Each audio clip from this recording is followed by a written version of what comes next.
ओम नमोस्तु नमोस्तु नमोस्तु नमोस्तु नमोस्तु। प्रणमोलोये श्रोत्रिकालवर्ती अर्हन्ताणं, प्रणमोलोये श्रोत्रिकालवर्ती सिद्धाणं, प्रणमोलोये श्रोत्रिकालवर्ती आयर्याणं, प्रणमोलोये श्रोत्रिकालवर्ती उज्जयाणं, प्रणमोलोये श्रोत्रिकालवर्ती शवशाहुणम्। ओंकार बिंदु संयुक्तं नित्यं ध्यायन्ति योगिना, कामदं मोक्षदं चैव ओंकाराय नमो नमः। मंगलं भगवान् वीरो मंगलं गौतमो गणी, मंगलं कुंदकुंदार्यो जैनधर्मोऽस्तु मंगलम्। सर्वमंगल मांगल्यं सर्वकल्याणकारकं, प्रधानं सर्वधर्माणां जैनं जयतु शासनम्। नमः समैशाराय स्वानुभूत्या चकाशते, चित्स्वभावाय भावाय सर्वभावान्तरच्छिदे।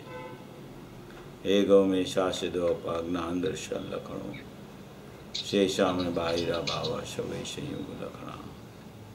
मारो सुशाश्वत एक दर्शन ज्ञान लक्षण जीव छे, बाकी बधा संयोग लक्षण भाव मुझती बाह्य छे। वो एक शुद्ध सदा रूपी ज्ञान दर्शनमय करे, कई अन्य ते मारू जरी परमाणु मात्र नहीं अरे। जे जाणतो अरहंत ने गुण द्रव्य ने पर्याय पणे, ते जीव जाने आत्म ने दशु मोह पामे लय करे। નથી અપ્રમત કે પ્રમત નથી જે એક જ્ઞાયક ભાવ છે, એ રીત શુદ્ધ કથાય ને જે જ્ઞાત તે તો તે જ છે। જેમ નેત્ર તેમજ જ્ઞાન નથી કારક નથી ભેદ કરે, જાણે જ કર્મોદય નિર્જરા બંધ તેમજ મોક્ષ ને। ધ્રુવ અચલ ને अनुपम गति पामेल सर्वे सिद्ध ने, वंदी कहूँ श्रुत केवड़ी कथिता समय प्राप्त हो। तु स्थापनी जने मोक्ष पंथे, ध्यानुभवते हने, तेमाज नित्य विहार कर, नहीं विहर पर द्रव्यो विषय। ओम श्री नमः शिदेव्य नमः शिदेव्य नमः शिदेव्य। परमात्मा प्रकाश ग्रंथ की ये 68वीं गाथा के ऊपर अपनी चर्चा पूज्य गुरुदेव श्री के अक्षरस प्रवचन के ऊपर चल रही है। ये एक ऐसा परमात्मा प्रकाश नामक ग्रंथ है जो योगींद्र देव द्वारा 1300 साल पहले इसकी रचना की गई, और इसमें इसकी जो शैली है वो भी समय सार की तरह ही मूल अध्यात्म की शैली में ये ग्रंथ की रचना की गई है।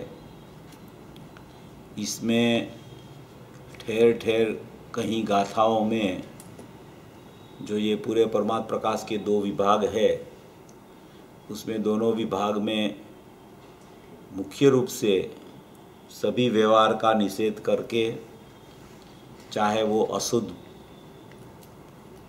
असद्भुत व्यवहार, अशुद्ध रूप मोहराग द्वेष आदि की बात हो, चाहे तो वो सद्भुत व्यवहार शुद्ध परिणमन की चर्चा हो, वो सभी का निषेध करके अकेला जिसका निषेध किया जाता है वो निषेध वाली कोई पर्याय नहीं है, ऐसा त्रिकाली शुद्ध उपादेयभूत तत्व जो परम पारिणामिक भाव लक्षण वाला जो ध्येय परमात्मा है, ऐसा जो मुक्त स्वरूप आत्मा है, अनादि अनंत अविनश्वर जो परमात्मा चैतन्य भगवान आत्मा है, उसकी चर्चा ये परमात्मा प्रकाश में मुख्य रूप से की गई है। योगिंदु देव की शैली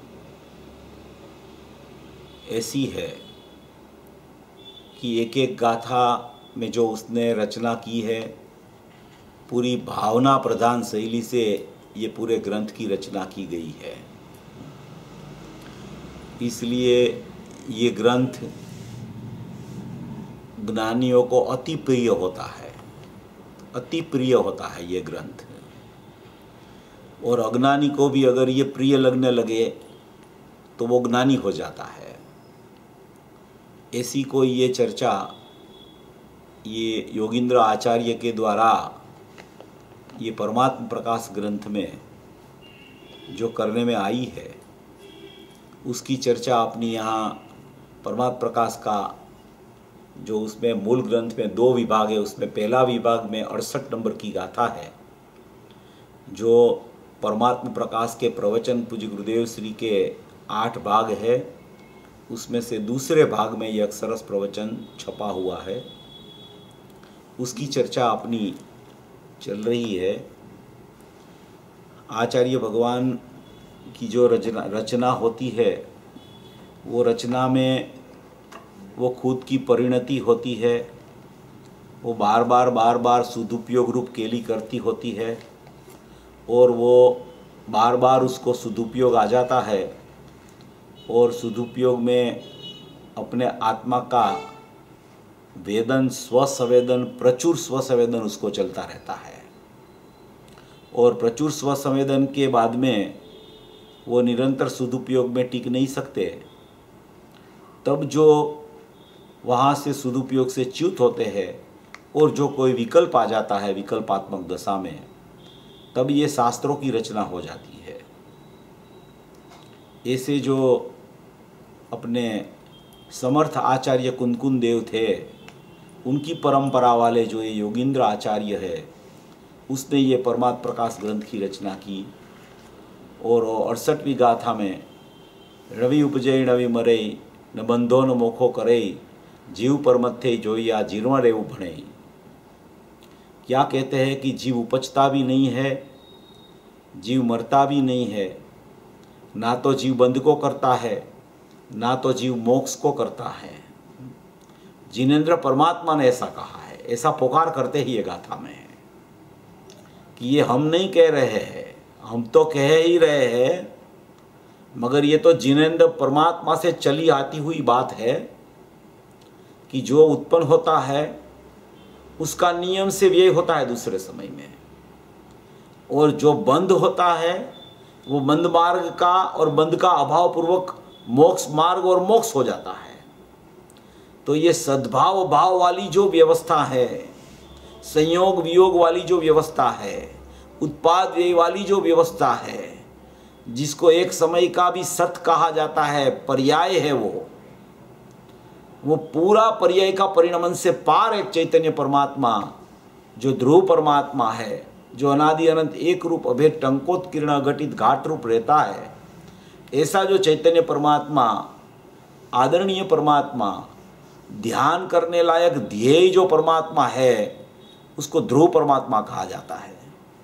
ऐसा जो ध्रुव परमात्मा जो यहाँ योगिंदु देव ने कि जो उपजने वाला और विनसने वाला जो परिणमन चलता है, उससे पृथक एक अपरिणामी तत्व है।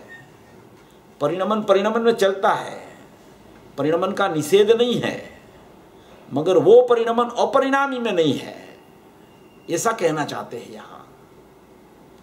परिणमन में परिणमन है, मगर मैं मेरे अपरिणामी को देखता हूं तो मुझे परिणमन नहीं दिखता है, इसलिए मेरे लिए वो परिणमन है ही है, मेरे लिए वो परिणमन अवस्तु है, ऐसा कहना चाहते हैं योगिंदु देव यहाँ पे। ऐसी कोई मूल गाथा यहाँ ये 68 नंबर की जो यहाँ लिखी गई, पूज्य गुरुदेव श्री ने भी बहुत स्पष्टीकरण किया, 3 प्रवचन किए इसके ऊपर, ये 76 के प्रवचन में। वो 65-66 वाला परमात्म प्रकाश का है प्रवचन, उसमें भी पूज्य गुरुदेव श्री ने इसकी स्पष्टता की है। तो ऐसा ये मूल चर्चा, ये जो त्रिकाली द्रव्य की शुद्धात्मा की, शुद्धने का विषय जिसको शुद्धात्मा कहते हैं, उसकी चर्चा यहाँ पूज्य गुरुदेव श्री के द्वारा ये परमात्मा प्रकाश भाग 2 अक्षरस प्रवचन है, उसमें अपनी चल रही है। 215 नंबर का पेज पर अपन ने आखिरी में देख के 216 नंबर का पेज पे अपन पिछले ट्यूसडे को अपने चर्चा की थी, जब कुंदकुंद आचार्य देव का ये जो महासुद पांचम का जो उसका जन्मदिन था, वसंत पंचमी का दिन, उस दिन पे ये चर्चा चली थी। थोड़ा वो कुदकुदाचार्य का जीवन का चला था, जन्म जयंती का प्रकरण, और ये भी चला था। इसमें अपन यहाँ 215 नंबर के पेज पर आखिरी का पैराग्राफ में थोड़ा पढ़ के वो 16 नंबर का पेज पर चले जाएंगे। 216 नंबर का पेज पे मुमुक्षु ने प्रश्न किया है कि मोक्ष वो व्यवहार और व्यवहार झूठा, इसलिए मोक्ष भी झूठा। मुमुक्षु प्रश्न किया कि मोक्ष तो व्यवहार है, क्योंकि वो परिणमन रूप है, नया उत्पन्न होता है, इसलिए व्यवहार तो झूठा है। व्यवहार को तो आचार्यों ने, साधक जीवों ने झूठा कहा है, और आप भी उसको झूठा कहते हो, गुरुदेव को कहते हैं। इसलिए मोक्ष भी झूठा हो गया, मोक्ष भी झूठा हो गया, है ही नहीं मोक्ष। तो कि है ही नहीं वो बात सच्ची है, मगर त्रिकाली द्रव्य में नहीं है। मोक्ष की पर्याय मोक्ष की पर्याय में है, मोक्ष मार्ग की पर्याय मोक्ष मार्ग की पर्याय में है। उपादेयभूत वस्तु में कोई परिणमन नहीं है, ऐसा कहना चाहते हैं। यहाँ उपादेयभूत वस्तु बतानी है, यहाँ परिणमन नहीं बताना है, यहाँ मूल तत्व बताना है, शुद्ध तत्व बताना है, त्रिकाल तत्व बताना है। देखो पूज्य गुरुदेव श्री उत्तर देते हैं कि व्यवहार झूठा कौन सी अपेक्षा से, उसमें अपेक्षाएं हैं। व्यवहार झूठा तो कहा, मगर कौन सी अपेक्षा से उसको झूठा कहने में आता है कि वो तो त्रिकाली की अपेक्षा से अभूतार्थ है। त्रिकाली द्रव्य को, भूतार्थ को देखो तो उसकी अपेक्षा से उसमें वो मोक्ष मार्ग और मोक्ष की पर्याय नहीं है, वो दिखती नहीं है उसमें त्रिकाली द्रव्य में, इसके लिए उसको देखने वाले की दृष्टि में वो अभूतार्थ है, ऐसा कहना चाहते हैं। मगर अपनी अपेक्षा से तो वो भूतार्थ है। अपनी अपेक्षा से माने कि पर्याय की अपेक्षा से तो पर्याय है, अस्तित्व है, मौजूदगी है, हयाती है, तो भूतार्थ है। पर्याय में पर्याय है, द्रव्य में पर्याय नहीं है। ऐसे दो विभाग बताना चाहते हैं। सूक्ष्म विषय है, ये गाथा ही सूक्ष्म है। तो श्रोता प्रश्न पूछता है कि सूक्ष्म का मतलब क्या? आप बार बार कहते हो कि बात बहुत सूक्ष्म है, जीणी बात छे, सूक्ष्म बात है, बार बार आप कहते हो, तो उसका मतलब क्या है? तो पूज्य गुरुदेव श्री कहते हैं कि सूक्ष्म। तो मुमुक्षु पूछता है कि सूक्ष्म माने क्या, सूक्ष्म का अर्थ क्या? तो गुरुदेव खोलते हैं उसको कि बहुत लक्ष्य रख के सुनने लायक ये चीज है। बहुत लक्ष्य, हम जो कह रहे हैं उसके ऊपर बहुत लक्ष्य करके ये सुनने लायक चीज है। जब तक वहां लक्ष्य नहीं रहता तब तक ये चीज तो सुनने लायक है, मगर तू तो उसके लिए ये बिना कान वाला हो गया है, तुझे सुनने भी नहीं आती ये बात। जैसे ज्ञान चक्षु जीव के पास होने पर भी वो अनादि से अंधा है, क्योंकि अपने आत्मा को नहीं देख सकता। ऐसे ये बात सुनाई दे जा रही है तुझे, मगर तेरे में लायकात भी है सुनने की, फिर भी तू सुनने के लिए तैयार नहीं होता है। इसलिए तुझे बार बार कहना पड़ता है कि ये बात बहुत सूक्ष्म है, तू थोड़ा ध्यान रखना, तू तेरा उपयोग को यहाँ लाना, उस तरीके से सुनना, तो तेरे ज्ञान में, तेरे श्रद्धान में ये बात बैठेगी, तो तुझे उपादेयभूत तत्व ख्याल में आएगा, तो उत्पाद व्यय है हो जाएगा तेरे लिए। ज्ञानियों की नजर ध्रुव पर रहती है, इसलिए उसको शुभ भाव का परिणमन भी चलता है ना, तो हे बुद्धि से चलता रहता है, हे बुद्धि से चलता रहता है। आता है शुभ भाव, राग आदि भाव आते रहते हैं, हे बुद्धि से आते हैं। वो देखते भी नहीं उसको, उसी का नाम हे बुद्धि है। जो उसको देख लेता है तो वो हे बुद्धि नहीं है, वो देखते ही नहीं उसको, क्योंकि अपने को देखने में से वो निकलते ही नहीं, इसलिए उसको देखते ही नहीं, उसका नाम वो है ही है, ऐसा कहना चाहते हैं यहाँ। बहुत लक्ष्य करके सुनने लायक ये चीज है। अनंत काल में ये चीज क्या है वो उसने लक्ष्य में ही लिया नहीं है, मूल वस्तु को लक्ष्य में नहीं लिया है। अनंत काल हो गया, अनंत काल, अनादि काल का जीव है। वो अनुभव प्रकाश में लिख दिया है दीपचंद जी ने, ये आया ना, अनंत काल में ये चीज क्या है वो लक्ष्य में ही लिया नहीं है। अनुभव प्रकाश में दीपचंद जी ने लिखा कि तेरी शुद्धता तो बड़ी मगर तेरी अशुद्धता भी बड़ी है, ऐसा लिख दिया। क्या लिखा? तेरी शुद्धता तो बड़ी मगर तेरी अशुद्धता भी बड़ी है। शुद्धता बड़ी का मतलब क्या है कि तेरा त्रिकाली द्रव्य तो बहुत बड़ा है। गुरुदेव कहते हैं ना कि आनंद का डूंगर है वो, मीठा मेहरामण है, शुद्ध का समुद्र है, चैतन्य की धारा बहती है वहां। ऐसी तेरी शुद्धता तो बड़ी है, तेरा परमात्मा तत्व तो बहुत बड़ा है कि जो परमात्मा तत्व में ध्यानावली नहीं है, ऐसा परमात्मा तत्व ध्येय स्वरूप है। तो तेरी शुद्धता तो बहुत बड़ी है मगर तेरी अशुद्धता भी बड़ी है, ऐसा लिख दिया उसने। उसका अर्थ क्या? इसमें लिखा ना, अनंत काल में ये चीज क्या है वो लक्ष्य में ही लिया नहीं उसने। कितनी बड़ी अशुद्धता है, चीज पड़ी है अपने पास, अनादि से स्वरूप अपने पास है, स्वभाव अपने पास है, कहीं लेने जाना नहीं है। अनंत बार गुरुदेव बोलते हैं, अनंत बार जीव समोशरण में जाके आया। सिमंदर भगवान के समोशरण में अनंत बार गया, और भी तीर्थंकरों के समोशरण में भी उसकी हाजिरी थी। मगर इतनी अशुद्धता बड़ी है, इतनी अशुद्धता बड़ी है कि समोशरण में गया फिर भी खाली खाली वापस आ गया। कितनी बड़ी अशुद्धता, इतनी बड़ी शुद्धता होने पर भी, शुद्धात्मा विद्यमान होने पर भी, अखूट खजाना अक्षय खजाना पड़ा होने पर भी, अनंती सिद्ध की पर्याय निकल जाए तो भी उसमें से कुछ कम नहीं हुए। ऐसा जो शाश्वत स्वरूप, ध्रुव स्वरूप, अखंड स्वरूप जो परमात्मा स्वरूप है, टंकोत्कीर्ण स्वरूप है, जिसमें कोई कमी बेसी नहीं होती, ऐसा परमात्मा तत्व विद्यमान पड़ा होने पर भी कैसी तेरी बड़ी अशुद्धता है कि तू उसको ही नहीं देखता है। तेरी अशुद्धता की भी क्या बात करे, ऐसा दीपचंद जी ने लिख दिया। शुद्धता तो बड़ी मगर तेरी अशुद्धता भी बहुत बड़ी है, ऐसा कहते हैं। तो अनंत काल में ये चीज क्या है वो उसने लक्ष्य में लिया ही नहीं। जो भगवान आत्मा एक समय में जो ध्रुव है, वो ध्रुव में तो उत्पाद्य भी नहीं है, ध्रुव में तो उत्पाद्य भी नहीं है, माने कि त्रिकाली ध्रुव तत्व है, उसको ध्रुव क्यों कहते हैं?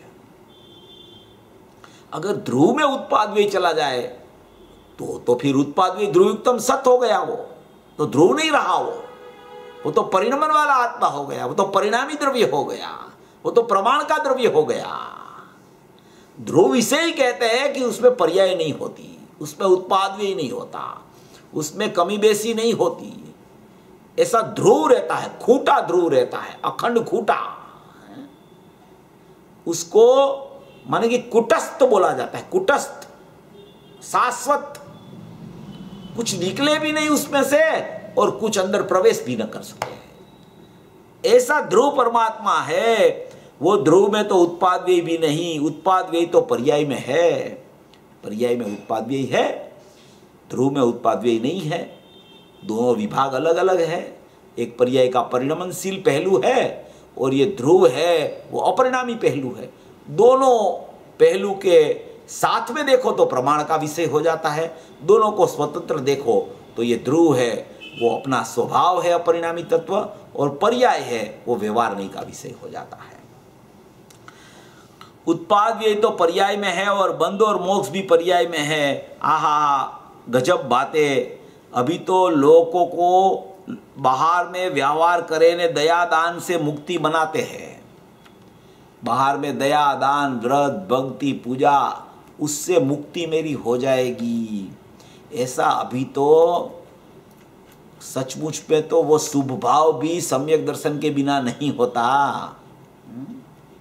वास्तविक शुभ भाव भी जिसे न कहा जाए, ऐसा पाप भाव में पड़ा होने पर भी, क्योंकि जहां मिथ्यात्व जिंदा होता है वहां शुभ भाव भी सचमुच में अशुभ रूप ही गिनने में आता है।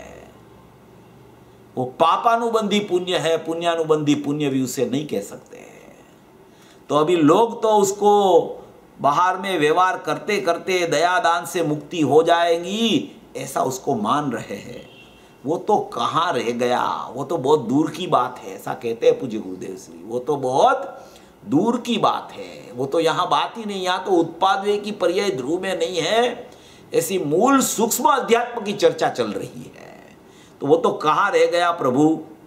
फिर ये दूसरी बात पूज्य गुरुदेव श्री अभी टर्निंग पॉइंट लेके बात चालू करते हैं थोड़ा। ये ध्रुव की चर्चा आ गई, उत्पादवे नहीं है वो चर्चा आ गई, सूक्ष्मता की चर्चा आ गई, मोक्ष मार्ग और मोक्ष को झूठा कह दिया, माने कि झूठा कौन सी अपेक्षा से, अभूतार्थ कौन सी अपेक्षा से, भूतार्थ त्रिकाली द्रव्य को देखता है जो, उसकी अपेक्षा से वो नहीं दिखता है, इसलिए वो अभूतार्थ है और झूठा है, ऐसा कहने में आता है। अभी वो दूसरी बात चालू कर रहे हैं पूज्य गुरुदेव श्री।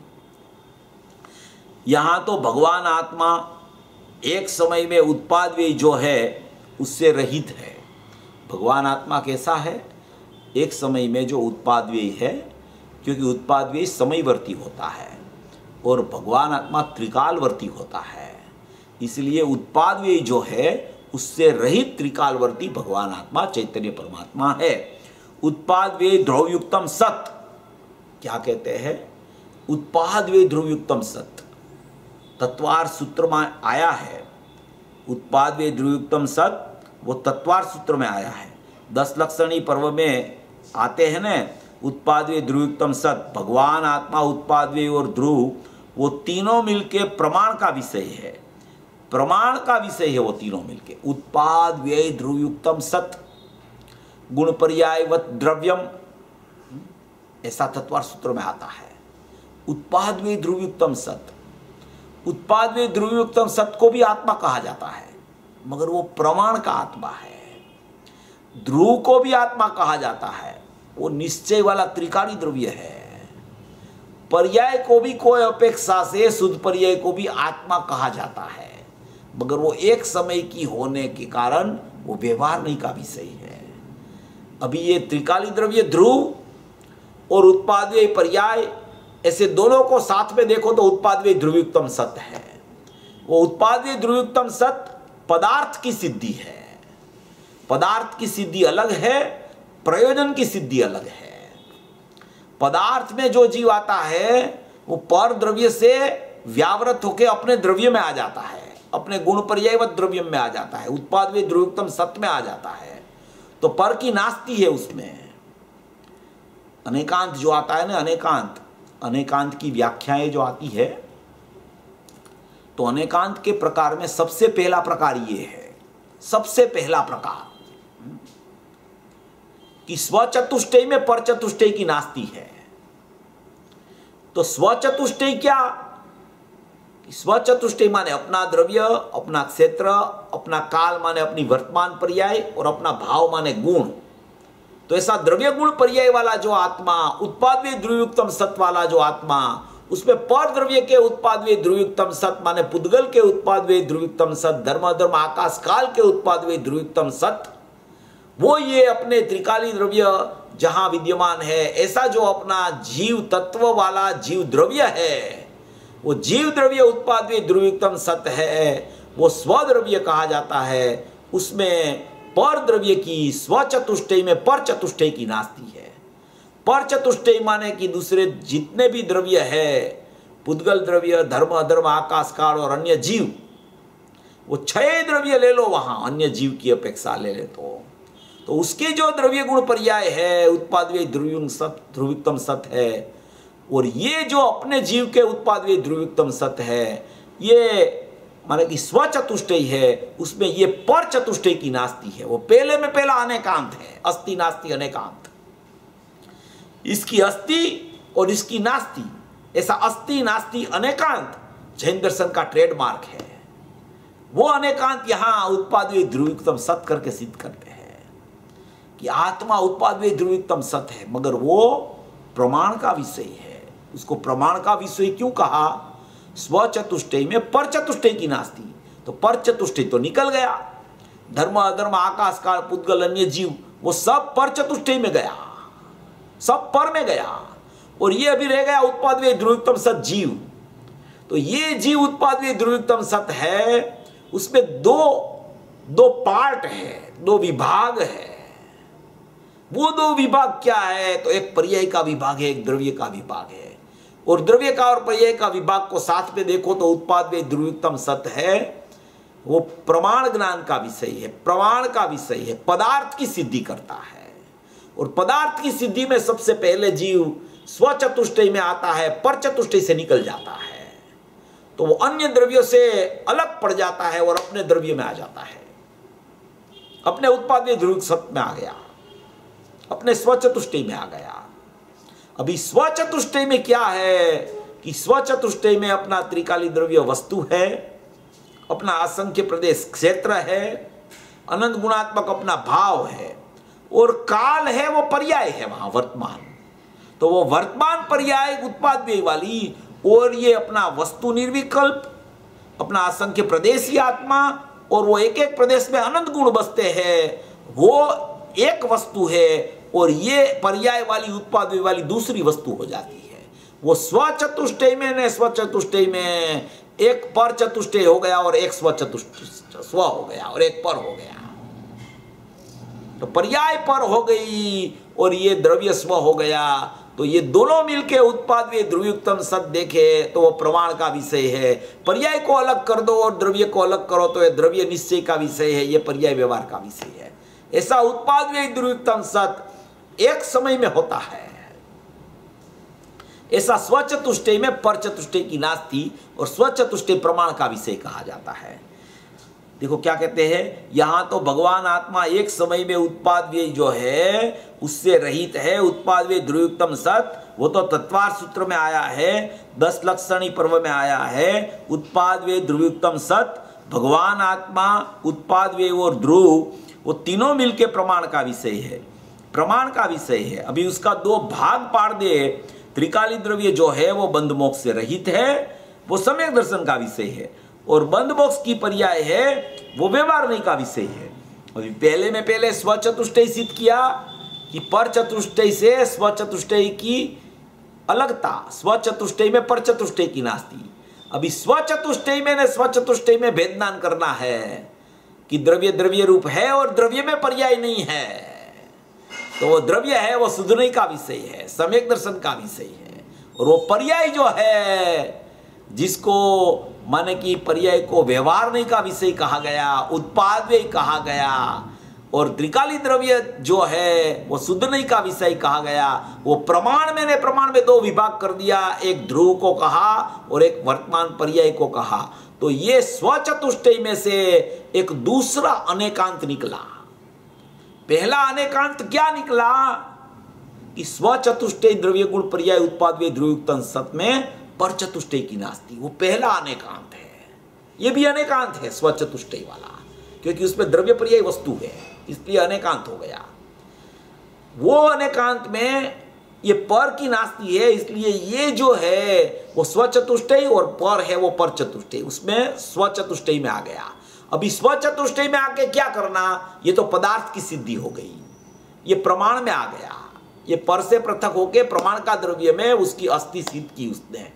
अभी वो प्रमाण का द्रव्य में आके क्या करना कि प्रमाण का द्रव्य में भी फिर भेदनान करना। एक भेदनान स्वचतुष्टय में पर चतुष्टय की नास्ति हो गया।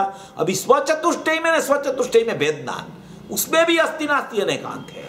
ये स्वचतुष्टय में पर चतुष्टय की नास्ति, तो स्वचतुष्टय की अस्थि, पर चतुष्टय की नास्ति, तो ये अस्थि नास्ति अनेकांत हो गया पहले। अभी स्वचतुष्टय वाला जो पदार्थ में आ गया जीव, अभी वहां से भी उसको भेदनान करना, उसमें भी अस्थि नास्ति अनेकांत लगाना। तो उसमें क्या अस्थि नास्ति अनेकांत, तो कि त्रिकाली ध्रुव है वो अस्थि और उसमें पर्याय की नास्ति। तो द्रव्य की अस्थि और पर्याय की उसमें नास्ति, वो अस्थि नास्ति अनेकांत हो गया। वो भी वो प्रयोजन की सिद्धि वाला अनेकांत है। उपादेयभूत तत्व को ग्रहण किया तो उसकी अस्थि और पर्याय की उसमें नास्ति, स्वचतुष्टय में आके अपने स्व में आ गया तो स्व की अस्थि और पर्याय की नास्ति, वो दूसरे प्रकार का अनेकांत है। पहले प्रकार का अनेकांत प्रमाण की सिद्धि करता है, पदार्थ में लाता है। दूसरे प्रकार का अनेकांत प्रयोजन की सिद्धि करता है, ध्रुव की दृष्टि कराता है, त्रिकाली द्रव्य का आदर कराता है और पर्याय की नास्ति सिद्ध करता है। तो ये दूसरे प्रकार का अनेकांत है, जहां उसको सम्यक दर्शन का विषय त्रिकाली द्रव्य बताया, तो वो सम्यक दर्शन का विषय में सम्यक दर्शन की नास्ति है, इसलिए सम्यक दर्शन का विषय की अस्ति और उसमें पर्याय की नास्ति, तो वो अस्ति नास्ति अनेकांत हो गया। वहां भी अस्ति नास्ति अनेकांत। अभी अस्ति नास्ति अनेकांत वहां हुआ, वो प्रयोजन की सिद्धि के लिए ध्रुव को उपादेय किया और पर्याय को हेय किया, ध्रुव की अस्ति सिद्ध की, पर्याय की नास्ति सिद्ध की, तो फल क्या आया?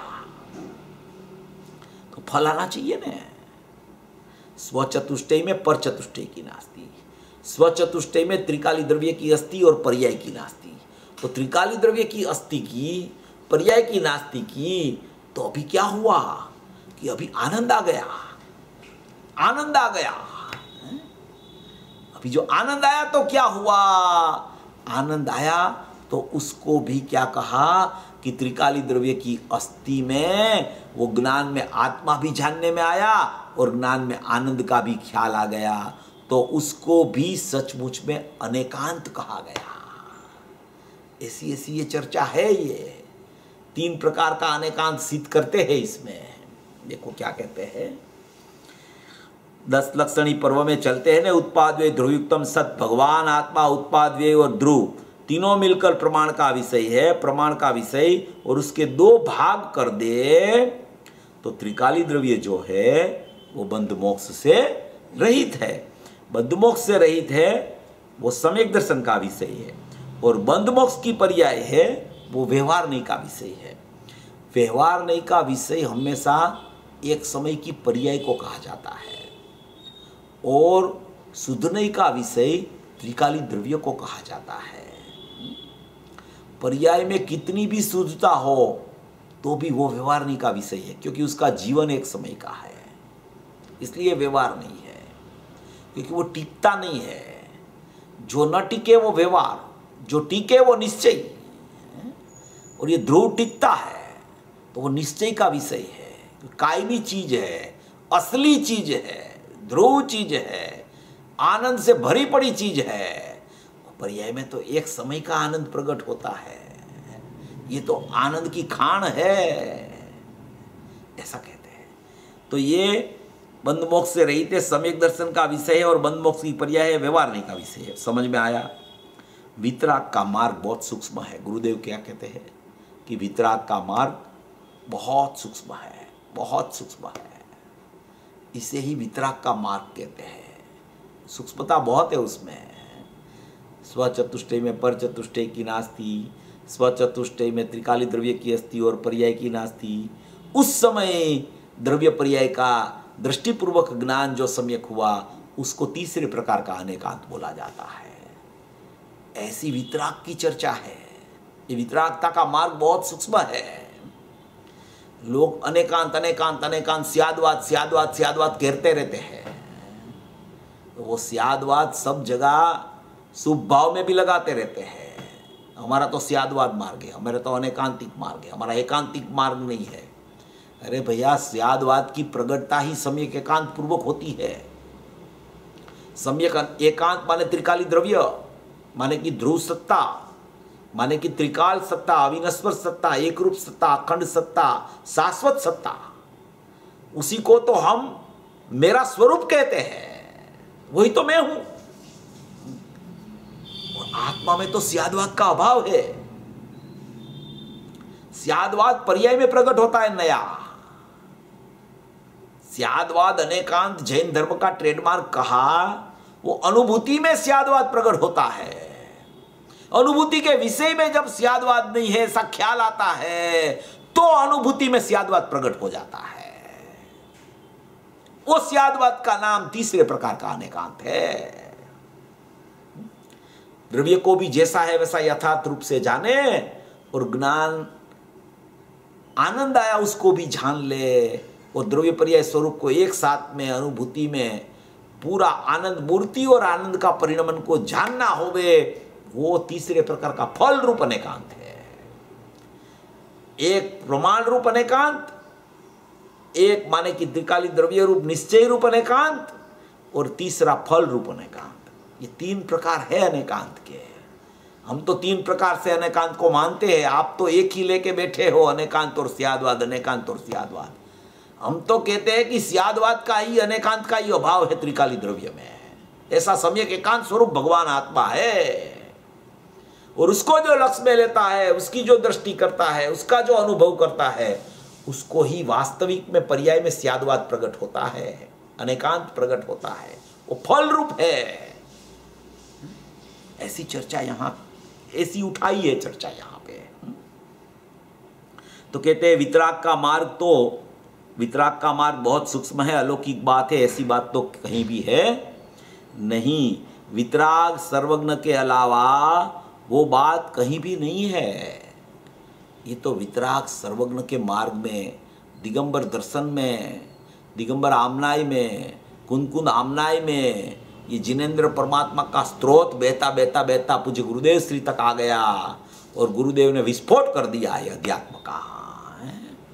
ऐसा 45 साल तक चमत्कारिक बातें कर दी अध्यात्म की।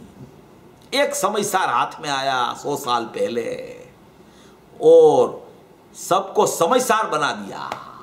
द्रव्य कर्म, भाव कर्म, नौ कर्म से जुदा अपना समय, वो समय का सार भगवान आत्मा को बना दिया। ऐसा पूज्य गुरुदेव श्री ने कमाल कर दिया 45 साल तक है। तो ये कहना चाहते हैं कि ये चीज को परमार्थ आत्मा कहते हैं, बंद मोक्ष की पर्याय वो ये ऊपर ऊपर। वितराग सर्वज्ञ सिवाय ये चीज कलावा, ये चीज कहीं भी नहीं है, श्वेतांबर में भी नहीं, और दूसरे में तो कहाँ से होवे। श्वेतांबर में भी नहीं है तो दूसरे में तो कहाँ से होवे। गुरुदेव तो बार बार कहते हैं, वो खुद भी वो स्थानकवासी संप्रदाय में थे, इसलिए उसको सब पता है वहाँ क्या था वो, इसलिए वो बोल सकते हैं कि उधर भी वो बात नहीं है, इसलिए दूसरे में तो वो कहाँ से होवे।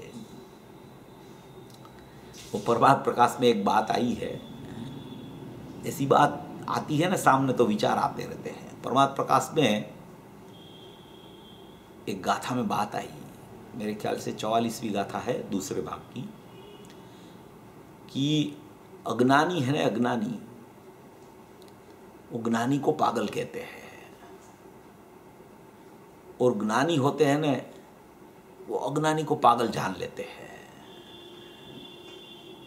अज्ञानी को ऐसा लगता है कि ये ज्ञानी क्या ध्रुव ध्रुव ध्रुव ध्रुव कहते रहते हैं, पर्याय नहीं है न ध्रुव है न व्यवहार नहीं का विषय, निश्चय नहीं का विषय नहीं, ये क्या लंबी लंबी कहानी लगा रखी है।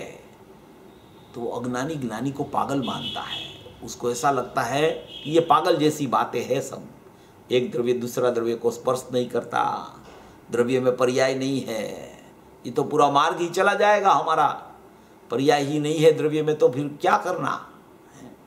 वो अज्ञानी ज्ञानी को पागल कहता है, और ज्ञानी अज्ञानी को पागल जान लेता है। उसको ख्याल आ जाता है कि ये पागलपन है इसका, उसको ध्रुव की रुचि नहीं है, इसलिए वो मुझे भी पागल कह रहा है। ज्ञानी जान लेता है अज्ञानी का स्वरूप, ऐसा कहना चाहते हैं। ये प्रमाद प्रकाश में ऐसी ऐसी बातें बहुत आती है, बहुत आती है। वैसा लिखा एक जगह, आत्मा तो पंगु है। क्या है आत्मा? पंगु है, हाथ पैर है ही नहीं उसके पास, कुछ है नहीं उसके पास, ध्रुव चैतन्य है शुद्ध स्वरूपी। वो सोगानी जी ने भी लिखा है कि आत्मा मुझे पंगु समझकर 2 टाइम की रोटी दे देना, ऐसा लिखा उसने। वो परमात्मा प्रकाश में से शब्द निकाला उसने, पंगु शब्द आया है यहाँ पे परमात्मा प्रकाश में, इसे बहुत शब्द आते हैं इसमें। श्वेतांबर में भी ऐसी बात नहीं है, तो दूसरी जगह तो कहाँ से होवे। ऐसे तो सनातन जैन दर्शन में ये कथन है, समझ में आया। ऐसा कह के क्या कहना है, ऐसा कह के क्या कहना है। अभी दूसरी चर्चा आ रही है। चर्चा तो यहाँ द्रव्य पर्याय के अलावा कुछ नहीं है, ये 68वीं गाथा में, मगर स्वरूप दोनों का यथार्थ रूप से अपने ज्ञान में बराबर बैठना चाहिए, नहीं तो खाली पक्ष होता है, और पक्ष में सुख नहीं होता, पक्ष में दुख होता है। इसलिए पक्ष नहीं चलना चाहिए, पक्षातिक्रांत जीव होना चाहिए। पक्षातिक्रांत में सुख है, पक्ष में दुख है, चाहे वो त्रिकाली द्रव्य का भी पक्ष होवे, पक्ष में सुख नहीं है। बात चले त्रिकाली द्रव्य की, मगर ये पक्ष से नहीं चलती है बात, ये स्वरूप से चलती है बात। ऐसा स्वरूप को समझना चाहिए। संतुष्टि नहीं होनी चाहिए कि मैं तो ध्रुव हूं, ध्रुव हूं, ध्रुव हूं, ध्रुव, पर्याय है ही नहीं, पर्याय है ही नहीं। ऐसे शब्द ज्ञान का मार्ग नहीं है ये भाव भाषण का मार्ग है, ये अनुभूति का मार्ग है, ये स्वसंवेदन का मार्ग बता रहे हैं। तुझे तेरा स्वरूप में ले जा रहे, तेरे घर में ले जा रहे हैं। घर में जाएगा तो आनंद आनंद आनंद के अलावा कुछ नहीं मिलेगा तुझे। और घर के बाहर रह के घर की चर्चा करेगा तो तुझे दुख की ही प्राप्ति होगी, क्योंकि वो पक्ष है। घर में चला जा तू तो तुझे आनंद का अमृत बरसेगा अंदर से।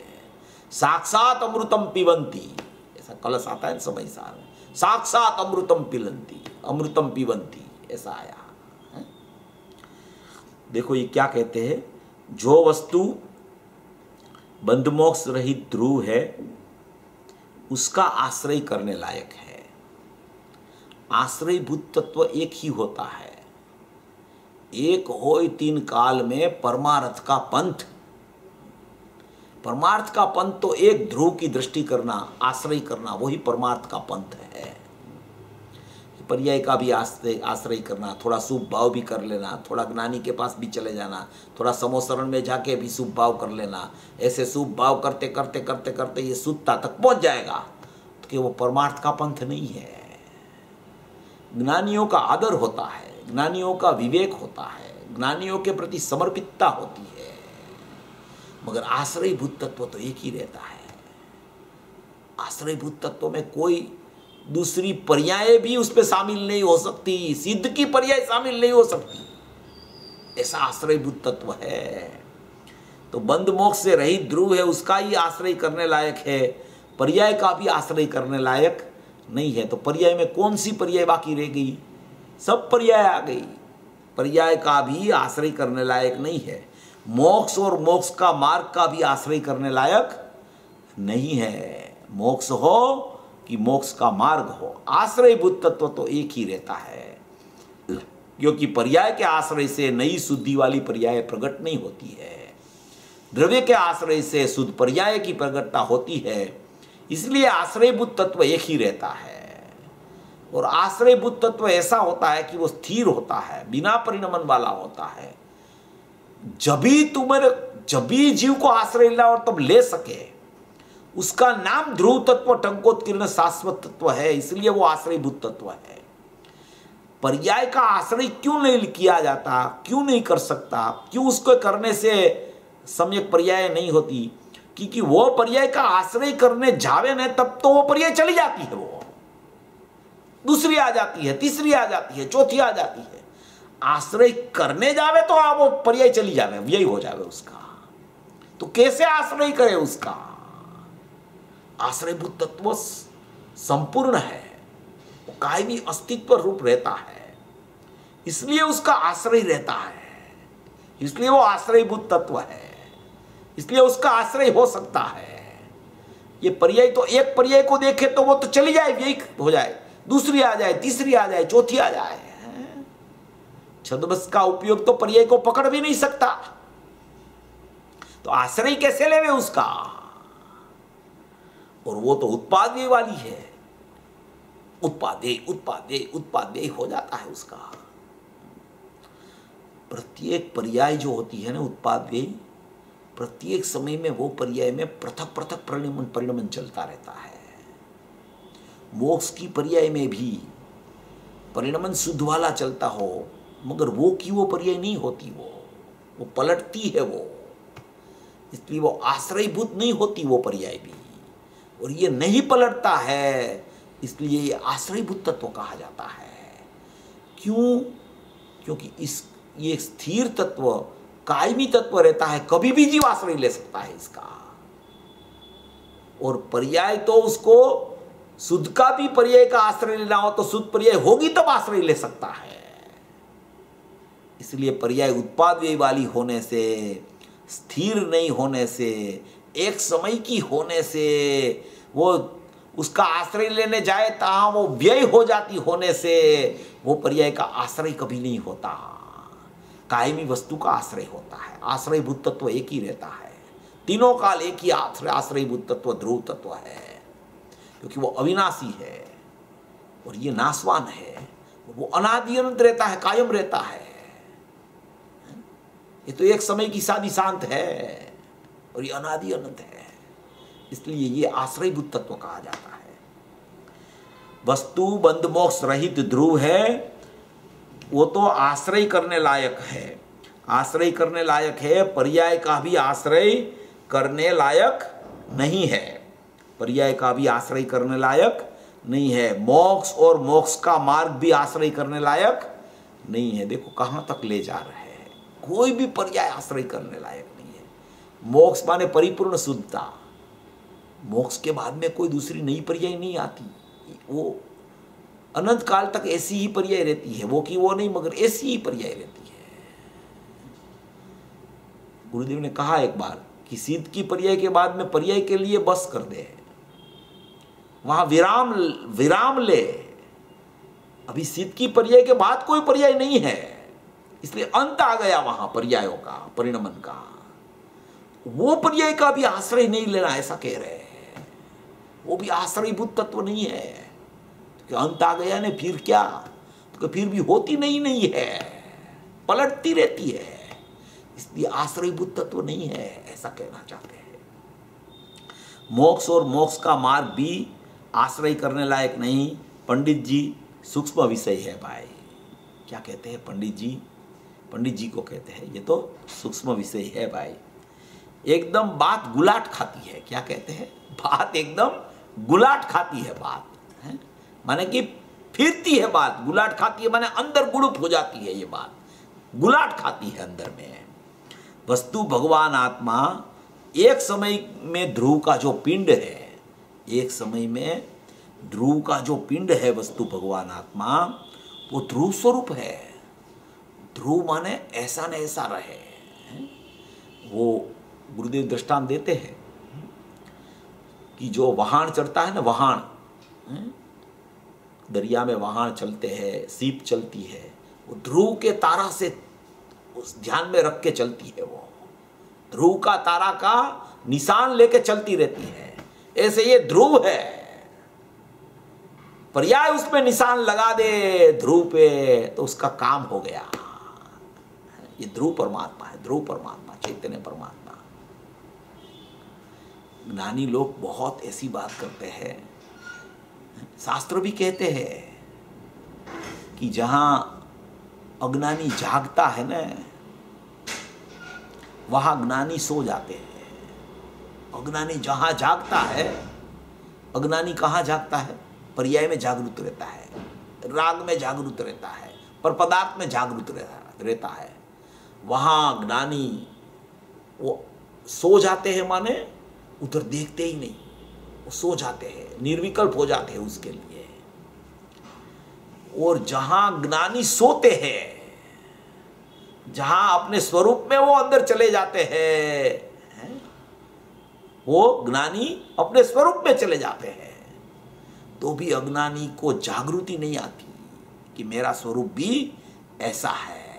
ऐसी बात है। ज्ञानी की स्थिति कोई अलग टाइप की होती है। संसारी जहां सो रहा है, वहां ज्ञानी की जागृत दशा है। और ज्ञानी जहां जागृत रहते हैं, वहां संसारी सोता रहता है। संसारी सो रहा है, उसको पता नहीं आत्मा क्या है। वहां आत्मा में ज्ञानी की जागृति रहती है। और जहां ज्ञानी की जागृति रहती है, वहां तो संसारी सो रहा है, उसको पता नहीं ज्ञानी क्या कर रहा है, ज्ञानी का स्वरूप क्या है। ऐसी ज्ञानी की मस्ती चलती रहती है। तो ये मस्ती वाला प्रकरण है बराबर एकदम। एक समय में ध्रुव का जो पिंड है, ध्रुव स्वरूप है, उसमें उत्पाद बंध मोक्ष नहीं है। वो चीज को भगवान परमार्थ आत्मा कहते हैं, वो चीज को भगवान परमार्थ आत्मा कहते हैं। सत्य आत्मा, वास्तविक आत्मा, असली आत्मा, ध्रुव आत्मा, चैतन्य आत्मा, अनादि अनंत आत्मा कहते हैं। बंध मोक्ष की पर्याय वो परमार्थ आत्मा नहीं है। बंध मोक्ष की पर्याय वो परमार्थ आत्मा नहीं। मोक्ष की पर्याय भी व्यवहार आत्मा, बंध की पर्याय तो अज्ञान भाव है। ऐसा मोक्ष की पर्याय भी व्यवहार आत्मा है। परिपूर्ण शुद्धता की पर्याय व्यवहार आत्मा, और ध्रुव चैतन्य परमात्मा वो निश्चय आत्मा, असली आत्मा, परमार्थ आत्मा। बंध मोक्ष तो पर्याय में है। पर्याय में राग की एकता का बंध और राग का अभाव रूप मोक्ष की पर्याय वो पर्याय में है। पर्याय में राग की एकता है तो उसको बंध कहा जाता है। राग में एकत्व है, राग स्वरूप ही है मेरा, तो वो बंध का प्रकरण है। और राग का अभाव रूप जो मोक्ष की पर्याय है, वितरागता के पूर्वक सर्वज्ञपणा आता है। मोक्ष की पर्याय माने भाव मोक्ष केवल ज्ञान में हो गया, और बाद में चार अघाती कर्म का अभाव करके भी उसका द्रव्य मोक्ष हो जाता है। तो वो मोक्ष की पर्याय भी, वो भी मोक्ष भी पर्याय में है, वो द्रव्य में मोक्ष नहीं है। जो भी नया होता है वो सब पर्याय का प्रकरण है। जो भी था वो चला जाता है, वो भी पर्याय का प्रकरण है।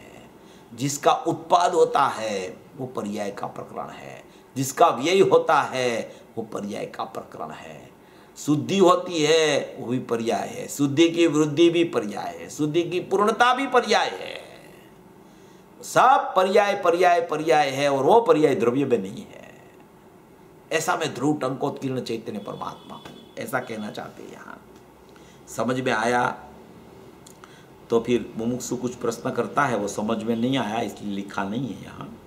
फिर उसका उत्तर गुरुदेव देते हैं कि पर्याय द्रव्य में नहीं, और द्रव्य में पर्याय में द्रव्य नहीं, और द्रव्य में पर्याय नहीं। देखो ये शॉर्ट में कह दिया कि पर्याय में द्रव्य नहीं है और द्रव्य में पर्याय नहीं है। माने कि उत्पाद व्यय ध्रुवतम सत एक है, मगर दोनों का स्वभाव पृथक पृथक है। एक तरफ उत्पाद व्यय है, एक तरफ ध्रुव है। ध्रुव में उत्पाद व्यय नहीं है, उत्पाद व्यय में ध्रुव नहीं है, ऐसा कहना चाहते हैं। इतना है, बस इतना है, इतना समझ ले तेरा काम हो जाएगा।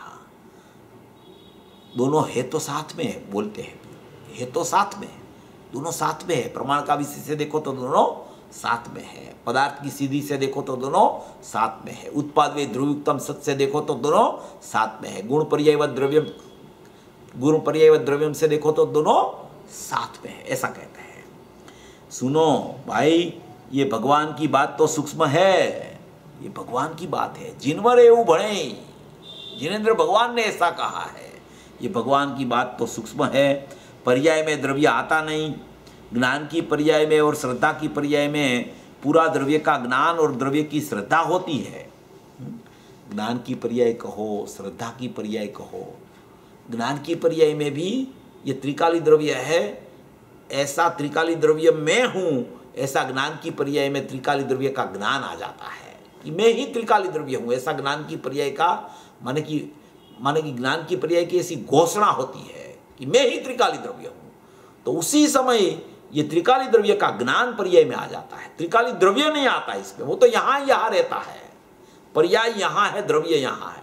माने कि ऐसी भिन्नता वहाँ नहीं होती, मगर भाव से भिन्नता है, लक्षण से भिन्नता है, स्वभाव से भिन्नता है। एक उत्पाद वे है, एक ध्रुव है। इसका लक्षण है वो पलटना है, परिणमना है। इसका ध्रुव रहना अपरिणमना लक्षण है। इसका परम परिणामिक भाव लक्षण है। इसका औपसमिक, सौपसमिक, साहिक और औदैहिक लक्षण है। तो ये सब बातों से ये दोनों की पृथकता ये सिद्ध होती है। और ये ज्ञान की पर्याय में ये द्रव्य का ज्ञान आ जाता है, मगर द्रव्य नहीं आता। श्रद्धा की पर्याय में ये ही हूँ ऐसा अहम करती है, फिर भी वो द्रव्य श्रद्धा की पर्याय में नहीं आता, क्योंकि श्रद्धा की पर्याय में द्रव्य आ जाए, ज्ञान की पर्याय में द्रव्य आ जाए तो दूसरे समय तो वो पर्याय का नाश हो जाएगा, तो द्रव्य का भी नाश हो जाएगा अगर वो उसमें आ जाए तो। इसलिए वो द्रव्य द्रव्य रूप रहता है। पर्याय में अशुद्धता थी, उसका व्यय होकर शुद्धता का परिणमन प्रकट होता है उत्पाद रूप। उसको यहाँ माने कि ज्ञान की पर्याय में और श्रद्धा की पर्याय में त्रिकाली द्रव्य का ज्ञान और श्रद्धा ना गया ऐसा कहने में आता है। अगर त्रिकाली द्रव्य का ज्ञान और श्रद्धा ही ज्ञान की और श्रद्धा की पर्याय में न आवे तो किसी को अनुभूति नहीं होती, और अगर त्रिकाली द्रव्य पर्याय में आ जावे तो पर्याय का नाश से द्रव्य का नाश हो जाता है। इसलिए ये पर्याय पर्याय में रहती है, द्रव्य द्रव्य में रहता है। द्रव्य का श्रद्धा और ज्ञान, यहाँ ज्ञान की पर्याय और श्रद्धा की पर्याय में मैं ही द्रव्य हूँ, मैं ही मेरा ज्ञायक परमात्मा मेरा है, ऐसा श्रद्धा और ज्ञान वहाँ आ जाता है, ऐसा कहना चाहते हैं। ज्ञान की पर्याय में और श्रद्धा की पर्याय में पूरा द्रव्य का ज्ञान और द्रव्य की श्रद्धा आती है, समझ में आया। पर्याय में द्रव्य कैसा है उसकी श्रद्धा आती है, द्रव्य पर्याय में नहीं आता। हाँ, द्रव्य पर्याय में नहीं आता, द्रव्य पर्याय में आ जाए तो पर्याय का नाश से द्रव्य का नाश हो जाए। 320 गाथा में जयसेनाचार्य की टीका में ये सब बातें आ गई है कि एक समय की पर्याय में अगर त्रिकाली द्रव्य आ जाए तो दूसरे समय में तो त्रिकाली पर्याय का नाश होता है, तो द्रव्य का नाश हो जाएगा। अगर पर्याय में द्रव्य का ज्ञान भी नहीं आवे, द्रव्य की श्रद्धा भी नहीं आवे, तो कोई जीव को अनुभूति भी नहीं होगी। उस अपेक्षा से वो कथनचित भिन्न भी कहा जाता है। और पर्याय में द्रव्य नहीं आता, इसलिए ऐसा भी कहा जाता है कि वो सर्वथा भिन्न है पर्याय द्रव्य से, सर्वथा भिन्न पूर्वक कथनचित भिन्न भिन्न, उसका नाम अनेकांत और स्यादवाद में अनुभूति का प्रकरण हो जाता है। फिर कहते हैं अभी तो आते नहीं, 2-4 दिन से जिनेश्वर दास जी नहीं आते हैं। जिनेश्वर दास जी होंगे, वो आते नहीं होंगे गुरुदेव की सभा में, तो गुरुदेव को उसका विकल्प आ गया होगा कि आते नहीं है, उसको ठीक नहीं होगा इसलिए नहीं आते हैं। समझ में आए कुछ? गुरुदेव को कोई कोई जीवों का विकल्प भी आ जाता है कभी कभी। क्या हमेशा उसकी सभा में बैठते हो ना, तो जगह भी फिक्स रहती है बैठने वालों की। वो जगह खाली दिखे ना, पता चलता है ये आदमी नहीं आया है। गुरुदेव की नजर तो अपने द्रव्य पर ही रहती है, मगर उसका ज्ञान सब काम करता रहता है। ज्ञानी की नजर कभी द्रव्य को, दृष्टि कभी द्रव्य से च्युत नहीं होती, और ज्ञान में जानना पूरा चलता रहता है, पूरा ज्ञान में जानना चलता रहता है। ऐसा श्रद्धा और ज्ञान का सुमेल ज्ञानी को अनुभव के काल से शुरू हुआ है, वो सिद्ध दशा तक चलता रहता है। जानना सबका होता रहता है और प्रतीति एक अपने शुद्धात्मा की चलती रहती है। जानने में आने में कुछ बाकी नहीं रहता और प्रतीति में द्रव्य के अलावा कुछ नहीं होता। ऐसा श्रद्धा और ज्ञान का सुमेल ज्ञानी को प्रति समय चलता रहता है।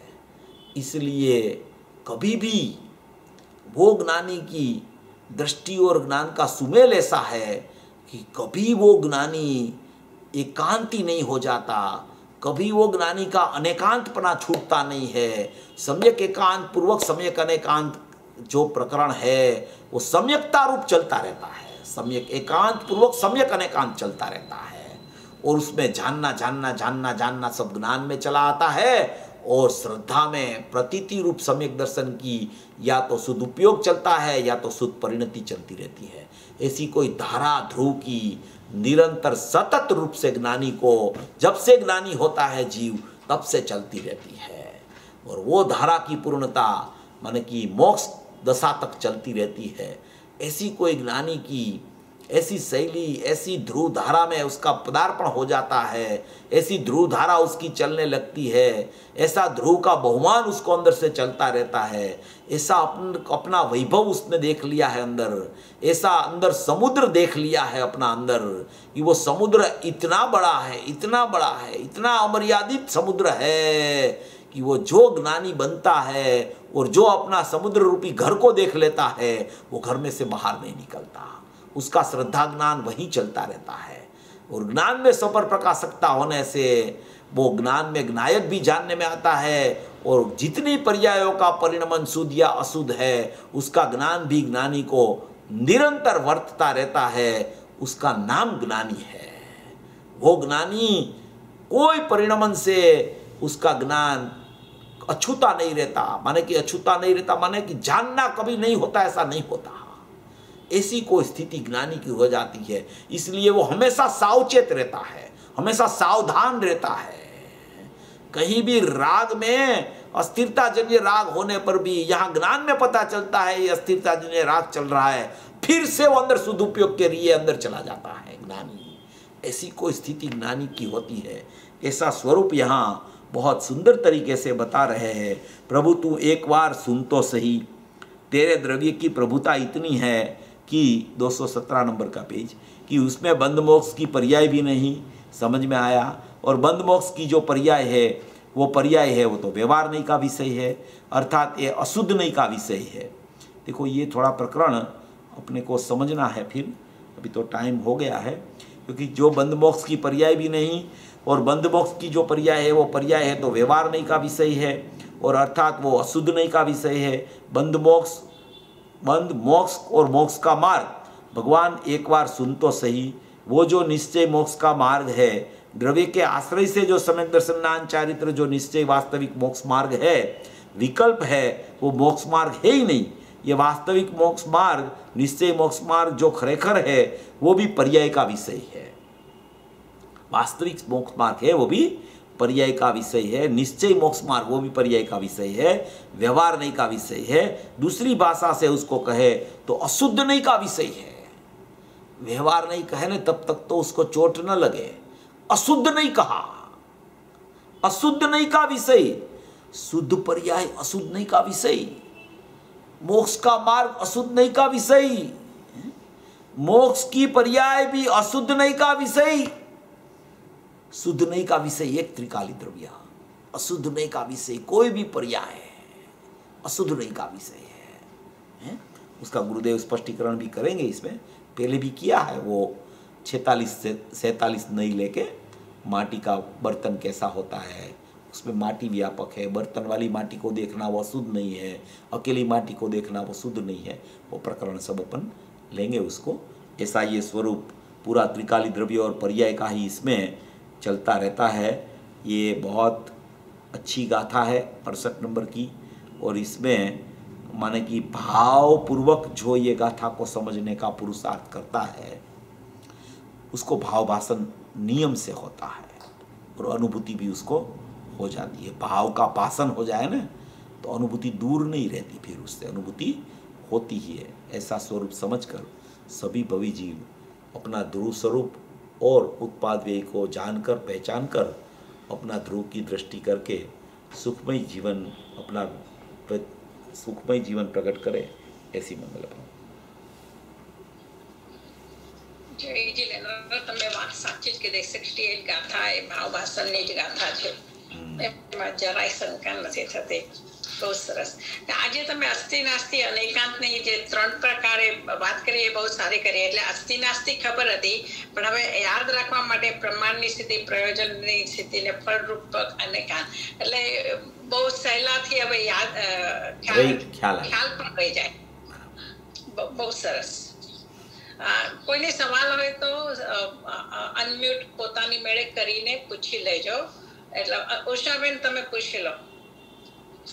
જે છેલ્લું અશુદ્ધ નહીથી વાત થઈ ને, તો ત્યાં ત્રિકાળીની અપેક્ષાએ અશુદ્ધ પર્યાયને અશુદ્ધ નિશ્ચય નહીથી કહેવાય? हाँ, अशुद्ध नहीं कहवाय ने त्रिकाड़ी। ना ना, अशुद्ध निश्चय नहींથી કહેવાય। हाँ हाँ, निश्चय नहीं से वो अशुद्ध ही है। कोई भी पर्याय को देखो तो वो अशुद्ध ही है, क्योंकि वो नई का प्रकरण में अशुद्ध नई का प्रकरण होता है।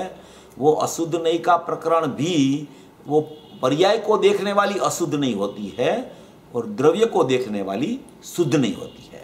अभी पर्याय को देखने वाली अशुद्ध नहीं है तो वो निश्चय है कि व्यवहार है, आपका ये प्रश्न आया, बराबर है।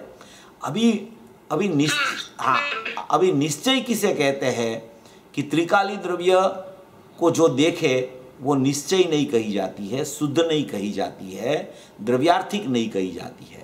और पर्याय को जो देखे उसको व्यवहार नहीं, अशुद्ध नहीं और पर्यार्थिक नहीं कही जाती है। तो उसमें वहाँ अशुद्ध निश्चय से उसको देखना, वो कोई अपने को प्रकरण की जरूरत नहीं है। अपने को तो यहाँ ये सिद्ध करना है, कोई व्यवहार को देखने वाली जो पर्याय को देखने वाली जो नहीं है उसको सचमुच में अशुद्ध नहीं कहने में आती है, व्यवहार नहीं कहने में आती है, पर्याय नहीं कहने में आती है, और द्रव्य को देखने वाली है वो निश्चय नहीं है। अभी आप उसमें अशुद्ध निश्चय नहीं लगाओ अशुद्ध पर्याय में तो भी कोई बात नहीं है, वो हो सकता है, ऐसा कोई प्रकरण में प्रॉब्लम नहीं है, क्योंकि वो पर्याय सहित द्रव्य को देखना वो अशुद्ध निश्चय नहीं हो गई, और अकेला द्रव्य को देखना वो शुद्ध निश्चय नहीं हो गई। ऐसा भी आया है, ऐसा भी प्रकरण आया है। એટલે જ્યારે દ્રવ્યને ભાઈ શુદ્ધ શુદ્ધ દ્રવ્યને કીધું છે ને, ત્યાં જ્યાં શુદ્ધ શુદ્ધમાં પર્યાય રહિત લીધું છે, એટલે ઈ અપેક્ષાએ અહીંયા અશુદ્ધ નિશ્ચય નહીં કેવું હોય તો કહી શકાય। કહી શકાય, આરામ एकदम कह सकते, एकदम कोई प्रॉब्लम नहीं। અને બીજું ભાઈ જે ત્રીજું અનેકાંતની વાત થઈ ને, તો એમાં જે આપણે અસ્થિ નાસ્તિથી લેવું હોય તો અસ્થિથી દ્રવ્ય દ્રવ્ય છે, અને ત્યારે જે આનંદનું જ્ઞાન થયું એ આનંદની પર્યાય મારામાં નથી, એની નાસ્તિ છે, ધેટ વિલ બી થર્ડ અનેકાંત। नहीं, ऐसा है कि द्रव्य सम्यक एकांत रूप है और उसमें जो पर्याय नहीं है वो तो पहले प्रयोजनभूत विषय में आ गया अनेकांत कि द्रव्य में पर्याय की नास्ती है, बराबर है। अभी तीसरा बोल जो है उसमें द्रव्य का भी ज्ञान होता है और पर्याय आनंद की है उसका भी ज्ञान होता है। वो ज्ञान को अनेकांत और स्यादवाद बोला जाता है, वो फल रूप अनेकांत है। वो जब द्रव्य की दृष्टि पूर्वक पर्याय की नास्ती उसने ली, उसी समय वो अस्थि नास्ति अनेकांत में ये फल रूप अनेकांत प्रकट होता है। तो वहाँ वो आनंद की पर्याय की नास्ति की बात नहीं है, वहाँ तो आनंद की पर्याय प्रकट हुई है, उसका ज्ञान वर्तता है, उसको अस्थि नास्ति अनेकांत का फल कहा जाता है। वो तीसरा प्रकार है, वह नास्ति की बात नहीं है। तो भाई पण त्रीजो अनेकांत આપણે અસ્થિ નાસ્તિથી લેવું હોય તો કેમ લેવું? अस्थि नास्ति से लेना हो तो माने कि द्रव्य रूप है और द्रव्य में पर्याय की नास्ति, वो दूसरे प्रकार का अनेकांत आ गया। और तीसरे प्रकार का अनेकांत में कोई राग की पर्याय की नास्ति और आनंद की पर्याय की अस्थि, इस तरीके से अपन ले सकते हैं। मगर वहाँ ज्ञान की पर्याय में जो आनंद का भी ज्ञान हुआ और द्रव्य का भी ज्ञान हुआ, तो दोनों का ज्ञान हुआ, उसको अनेकांत बोला जाता है। तो वो फल रूप अनेकांत वहाँ उस तरीके से सिद्ध करना कि द्रव्य में माने कि जो पर्याय नहीं है, राग की पर्याय नहीं है, तो उसकी नास्ति है और द्रव्य की अस्थि है। और उसी समय में जो आनंद की पर्याय की अस्थि हो गई और द्रव्य की अस्थि में राग की पर्याय की नास्ति है, तो वो ज्ञान की पर्याय शुद्ध प्रकट हुई, उसमें द्रव्य का भी ज्ञान है और पर्याय का आनंद का भी ज्ञान है, उसको वहाँ अनेकांत फल रूप सिद्ध करना है वहाँ, ऐसा। हाँ हाँ बराबर भाई, खूब सुंदर। तो એને सम्यक एकांत થઈ ગયું એમ કહી શકાય ને? हाँ, सम्यक एकांत पूर्वक सम्यक अनेकांत प्रकट हो गया, ऐसा। જય જીનેન્દ્ર ચેતનભાઈ, આપણે આપ એટલું સરસ સ્પષ્ટીકરણ કરો છો, તો આને ઉપયોગમાં લાવતા કે પ્રેક્ટિકલ લાઈફમાં લાવતા આ જ્ઞાનને બધું એટલે એકી સામઠું અભેદ જ્ઞાન બરાબર જ્ઞાનનું યાદ નથી રહેતું, તો ઘણીવાર એવું થાય છે મારે મારી મેળેથી મારે ચાર્ટ બનાવવો જોઈએ, અને પછી જ્યારે વિકલ્પ હોય ત્યારે મને ભેદજ્ઞાન કરવામાં કામમાં આવે છે કે હું આનેથી છૂટો કેવી રીતે પડું, કારણ કે હજી એ જ્ઞાનને બધી ચારે બાજુથી જાણવું હોય છે કેમ એમ જ્યારે વિકલ્પ આવે ત્યારે ઘણીવાર એક વિકલ્પ એટલો લાંબો ચાલે, છૂટે જ નહીં, અને પછી થોડા દિવસે જેમ ગુરુદેવનો નિત્યક્રમ હતો ને, એટલે આ બધું શું થયું પ્રેક્ટિકલી તો સિદ્ધાંત જ યાદ રાખવાને તમારું એટલું બધું સ્પષ્ટીકરણ હોય છે કે એવા एटलीस्ट 12 गाथाओं। ऐसा होता है कि याद रहे याद नहीं रहे उसकी कोई चिंता नहीं करना, उसका भाव अंदर पकड़ में आना चाहिए बस। ये याद रखने की चीज़ नहीं है, ये भाव में भाषण करने की चीज़ है। माने कि अपन लिख भी लेवे, अपन पढ़ भी लेवे, अपन उसको मुखपाठ भी कर लेवे, उससे कोई फायदा नहीं है। इसमें फायदा इतना है कि उसको बार बार अपन देख सकते हैं। बाकी वास्तव में तो जो बात कहने में आती है, जो बात गुरुदेव श्री के द्वारा कही गई है, उसको अपन भाव भाषण में लेने का पुरुषार्थ करें। और वो भाव क्या है, वो भाव पकड़ में आने का अपना पुरुषार्थ अगर चले तो ये याद रखने का आपका जो बात है ना, वो याद रखना नहीं पड़ेगा, याद में आ ही जाएगा सरलता से। विकल्प भी चलते हैं, ये इतना लंबा विषय होता है तो ऐसा भी होता है कि इसमें क्या याद रखना क्या नहीं रखना, ये तो भूल जाते हैं, याद भी नहीं रहता है। ये कभी 3 प्रकार का अनेकांत कहते हैं, कभी 4 प्रकार का अनेकांत आता है, कभी सोपर प्रकाशक भी 4 और 5 प्रकार का भी आता है, 2 प्रकार का भी आता है। तो ये क्या है एक्चुअली, तो ऐसा ऐसा अपना विकल्प चलता रहता है। मगर वो विकल्प जो है ना, वो जहाँ चलता है ना, वहाँ अपना ज्ञान नहीं है, ज्ञान उससे जुदा रहता है। तो ज्ञान में भाव क्या है वो पकड़ना है अपने को, और विकल्प को पृथक ही रखना है। तो वो भाव भाषण की प्रक्रिया अपने ख्याल में आने लगेगी ने, तो वो भाव का भाषण होने लगेगा। तो इस तरीके से विचार की, अपनी विचार की दिशा को, वलन का वेग को अपने को ध्रुव की तरफ आगे बढ़ाने का पुरुषार्थ करना चाहिए। ऐसा જ્ઞાનનો વિસ્તાર તો એક સમય માટે જ રહે છે। હવે તમારો 3 વાર અઠવાડિયામાં પ્રવચન હોય તો એટલું આમ સરસ ફોકસ થાય ને બધું तो सब गुरु सब પણ જ્યારે પ્રેક્ટિકલી हाँ, सब गुरुदेव का है और किसी का कुछ नहीं है। और प्रैक्टिकली आप जब करना चाहते हो तब थोड़ा उसमें विचार विकल्प आ जाता है, वो बराबर તો है। ઈ સ્થૂળતા આવે છે, આટલી બધી સૂક્ષ્મતા નથી આવતી। સ્થૂળથી બધું થાય છે, વેગ વધે છે। हाँ, वो પણ તમે જેટલું સૂક્ષ્મતા वो ऐसा है ना कि अपनी अपनी उपादान की योग्यता को अपने को जगाने का पुरुषार्थ करना। निमित्त બહુ રિપીટેશન निमित्त कुछ नहीं कर सकता है। ऐसा भी लगता है अपने को कि जब निमित्त को सुनते हैं ना, तब उपादान की जागृति आ जाती है, और निमित्त चला जाता है तो उपादान की जागृति थोड़ी डल हो जाती है। ऐसा लगता है, मगर ऐसा है नहीं। जब उपादान की जागृति होने वाली है ना, तब निमित्त को आना पड़ता है। उपादान से ही कार्य होता है, निमित्त का कुछ नहीं है इसमें। ऐसा ये उपादान की जागृति का विचार करना ज्यादा ठीक है। Thank you. 216 પાનામાં ગુરુદેવે 3 સેન્ટેન્સમાં આપણને કહી દીધું છે, એટલે આ 3 સેન્ટેન્સ યાદ રહે તો બી કે અહીંયા ભગવાન આત્મા એક સમયમાં ઉત્પાદ વયથી રહિત છે, ને જે વસ્તુ છે બંધ મોક્ષ રહી છે એ જ આશ્રય કરવા લાયક છે। અને પછી ત્રીજો સેન્ટેન્સ આપણને મુમુક્ષા જવાબમાં પર્યાય દ્રવ્યમાં નથી, દ્રવ્યમાં પર્યાય નથી ને પર્યાયમાં દ્રવ્ય નથી, એ 3 વસ્તુ યાદ રહી જાય તો બસ છે। हाँ, बस ऐसे भाव भाषण होना चाहिए, बस यही, और कुछ हाँ बस, બહુ સરસ। કોની સવાલ છે? મનીષાબેન, મંજરીબેન તમે પૂછી લો, પછી મનીષાબેન પૂછી લેજો। અવાજ નથી આવતો મંજરીબેન।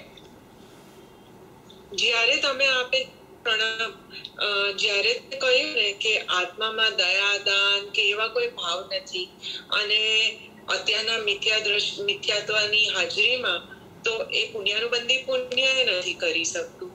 તો જ્યારે આવા ભાવ આવે તો એને કયા દ્રષ્ટિકોણથી આપણે સમજવું જોઈએ કે એ તો આવ્યા જ કરે છે સતત, અને એમાં પ્રવૃત્તિ થાય છે, અને તો મારી છૂટું પાડવું છે કે એમાં હું ગૂંચવાઈ ના જાઉં એમ।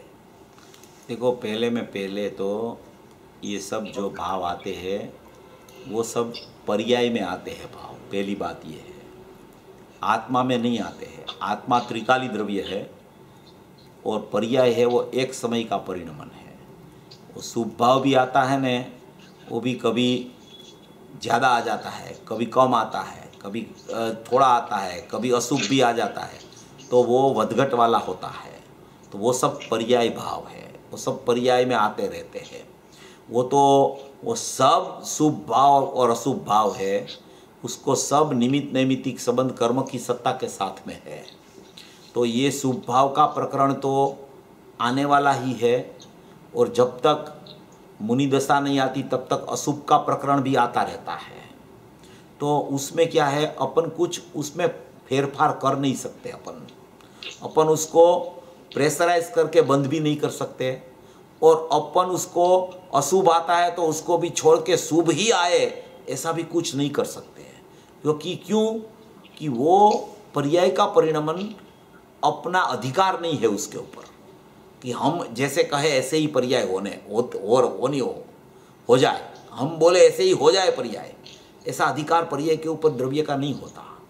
इसलिए वो जो आने वाला परिणमन है वो आने वाला ही है, उसको अपन कुछ नहीं कर सकेंगे, क्योंकि उस पर अपना अधिकार नहीं है, पर्याय पर अपना अधिकार नहीं है।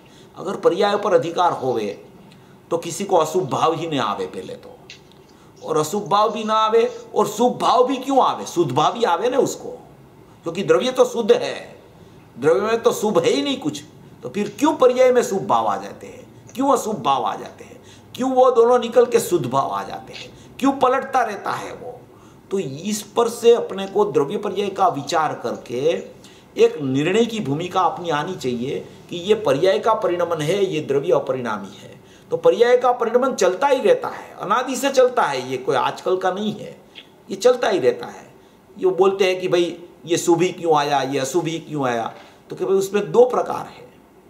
एक शुभ आता है तो अपने सटकारक से आता है, अपनी योग्यता से आता है, और वही शुभ भाव आया उसी समय बाहर में निमित्त भी है कर्म का, तो यहाँ नैमित्तिक परिणमन भी होता है। तो निमित्त नैमित्तिक संबंध से भी वो शुभ भाव को देखना और क्षणिक उपादान से भी देखना, और वो सब पर्याय भाव है। वो पर्याय द्रव्य में नहीं है, पर्याय में पर्याय है, और पर्याय भी मेरी है, पुद्गल की पर्याय नहीं है, वो मेरी ही है, मेरे द्रव्य की ही है पर्याय, मगर वो पर्याय है, द्रव्य नहीं है। तो ये पर्याय में जो भी क्षणिक उपादान से सटकारक से जो भी शुभ भाव आया तो वो निरपेक्ष है, अपने उपादान से आया है।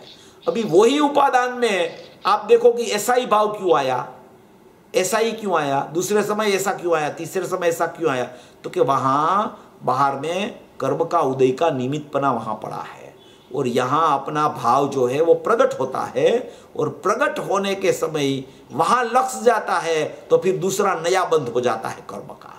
तो वो फिर कर्म का बंध का जब वो उसका उदय आता है तब यहाँ फिर शुभ भाव आता है, फिर वो उसमें जुड़ता है तो फिर नया बंध होता है। ये साइकिल अनादि से चल रही है, ये अनादि का है, जीव अनादि का है, पर्याय अनादि की है, शुभाशुभ भाव अनादि का है।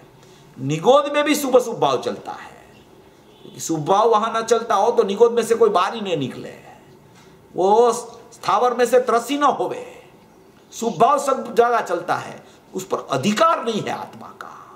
अगर अधिकार हो गया उस पर आत्मा का तो वो उसकी इच्छा के मुताबिक परिणमन हो सकेगा, मगर ऐसा नहीं है। इसलिए उसको अपने सत से देखना, क्षणिक उपादान से देखना, क्षणिक अशुद्ध उपादान से राग को शुभाशुभ भाव को देखना, और निर्मल पर्याय को क्षणिक शुद्ध उपादान से देखना। अभी उसमें निमित्त सापेक्षता से भी उसका ज्ञान कर लेना कि यहाँ जो भाव आया तो बाहर में कुछ उदय वाली स्थिति है, मैंने पूर्वे ऐसा बंध भाव किया था, इसलिए यहाँ वर्तमान में वैसा परिणमन फिर से उत्पाद हो रहा है। पूज्य बेंसरी का शब्द इसके लिए मुझे बहुत पसंद है, वो बहुत बार बेंसरी का शब्द आता है, बंध समय जीव चेतिए, उदय समय सा उचाट। कोई भी उदय आया तो समझ लो कि ये मेरा पूर्व का बंध है, वो आया है। ये अपने को ध्यान में रखना चाहिए। कोई ऐसा ही कह दे कि ये पर्याय है, ये परद्रव्य है, ये कुछ है ही नहीं, ये तो उसको छोड़ दो, ऐसा नहीं है, ऐसा नहीं है। ये पर्याय तो मेरी ही है, वो पुद्गल की पर्याय नहीं है, पुद्गल द्रव्य में नहीं हो रही है, मेरी जीव की पर्याय है।